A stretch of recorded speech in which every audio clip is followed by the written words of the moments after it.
Doctor Tahir जी के पास में। देश के सत्तारूढ़ दल के सुधी प्रवक्ता हैं, इत्मीनान से बात करेंगे। तो डॉक्टर ताहिर चौधरी, क्या बात है, भाजपा के विधायकों के तर्क खत्म हो गए हैं क्या?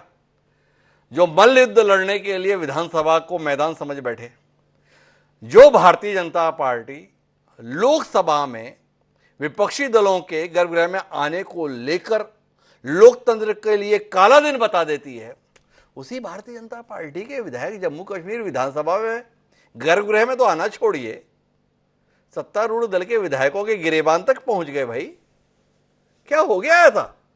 भारतीय जनता पार्टी जैसा विचारशील चिंतनवान दल तर्क के स्तर पर इतना कमजोर हो गया क्या, जो हाथों से बात करने लगा? देखिए हिमांशु जी, बहुत सारी चीजें हैं जो टीवी चैनल पे दिखी कुछ है, लेकिन अंदर से कुछ है। मैं आपको अंदर की बातें बताऊं जी। जब रेजोल्यूशन इन्होंने पास करने की कोशिश की थी, उस पर डिबेट होनी चाहिए थी। हमारे 28 के 28 एमएलए डिबेट करने के लिए शोर करते रहे, उनके माइक बंद कर दिए गए थे और इन्होंने अपने लोगों के माइक ऑन रखे हुए थे। वहां पे बहुत कुछ होता रहा, बहुत प्रोटेस्ट हुआ, बहुत कुछ किया गया। और जो भी रेजोल्यूशन था, जो असेंबली का स्पीकर होता है, उसके लिए सभी भी पॉलिटिकल पार्टीज एक समान होती हैं, चाहे ऑपोजिशन हो, चाहे इंडिपेंडेंट कैंडिडेट्स हो, चाहे जो गवर्नमेंट सरकार के जो एमएलए होते हैं, चाहे वो हो, चाहे सरकार हो, चाहे सीएम हो, चाहे डिप्टी सीएम हो, चाहे मंत्री हो, सभी एक समान होते हैं। और डेमोक्रेसी में हर किसी को अपनी बात रखने का हक होना चाहिए, जो वहां पे वैसा एटमॉस्फेयर नहीं बनाया गया था। बहुत सारी चीजें प्री प्लान की गई थी, प्लानिंग के साथ काम किया जा रहा था। और जब वो वैसी चीजें चल रही थी, तो एक स्वाभाविक सी बात है कि भारतीय जनता पार्टी के जो हमारे 28 शेर थे वहां पे, वो चुप करके बैठने वाले नहीं थे।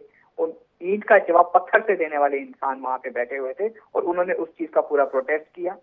हमारे लोगों को देखो डॉक्टर ताहिर चौधरी, क्या है कि जम्मू कश्मीर में आप विपक्ष की भूमिका में हो और संसद में आप सत्तारूढ़ दल की भूमिका में हो।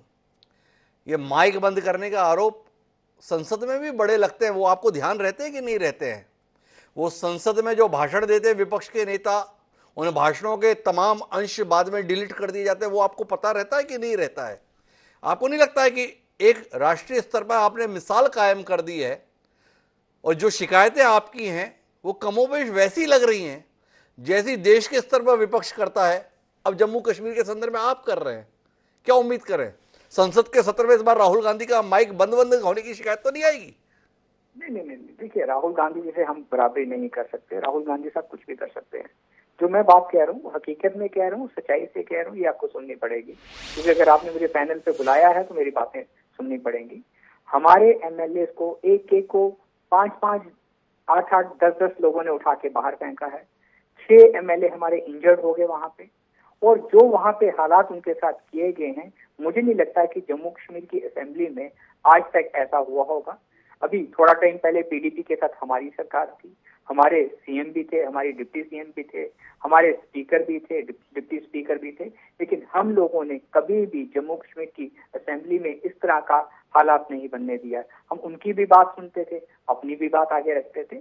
लेकिन ये जो शुरुआत हुई है असेंबली से, मुझे नहीं लगता है कि कोई अच्छी शुरुआत हुई है। मुझे पर्सनली उमर अब्दुल्ला साहब से बहुत सारी उम्मीदें हैं, अभी भी हैं। मुझे लगता है कि बहुत समझदार हैं, वो बहुत इंटेलिजेंट है और सियासत जानते हैं।